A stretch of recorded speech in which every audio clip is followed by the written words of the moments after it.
नमस्ते प्रणाम हम अलकार यार हुआ लोग के बीच में हम फिर से आगिल बनी नया झूमर गीत लेके दरुआ लोग सुनी जा और अपन प्यार वाला बनौले रखी जा कि निमिया पतैया झरी जाला आंगनामा कैसे बहारी जी। निमिया पतैया झरी जाला आंगनामा कैसे बहारी जी। ओही आंगनवा ससुर जी के डेरा, ओही आंगनवा ससुर जी के डेरा। निमिया पतैया झरी जाला आंगनवा कैसे बहारू जी। निमिया पतैया झरी जाला आंगनवा कैसे बहारू जी। ओही आंगनवा भसुर जी के डेरा, ओही आंगनवा भसुर जी के डेरा। अंगना बहारत दिहे गारी बलम हम कैसे बहारी जी। निमिया पतैया झरी जाला आंगनवा कैसे बहारी जी। निमिया पतैया झरी जाला आंगनवा कैसे बहारी जी। ओही आंगनवा देवर जी के डेरा, ओही आंगनवा देवर जी के डेरा। बलमुदी है हमके गारी आंगनवा कैसे बहारू जी। निमिया पतैया झरी जाला आंगनवा कैसे बहारू जी। निमिया पतैया झरी जाला आंगनवा कैसे बहारू जी। कैसे बहारू जी, कैसे बहारू, कैसे बहारू जी, कैसे बहारू।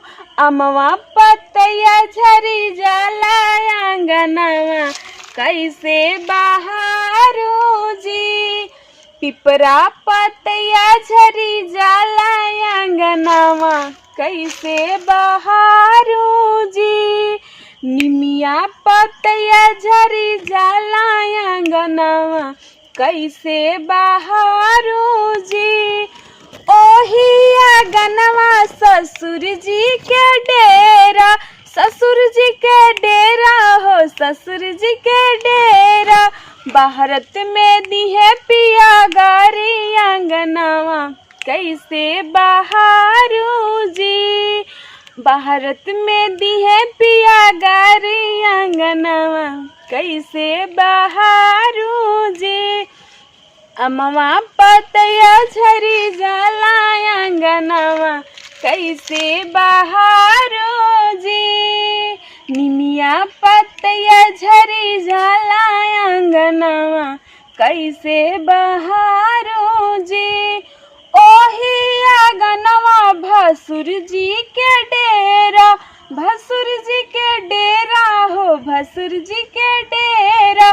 भसुर जी से लगे हमके शरम आंगनवा कैसे बहारू जी।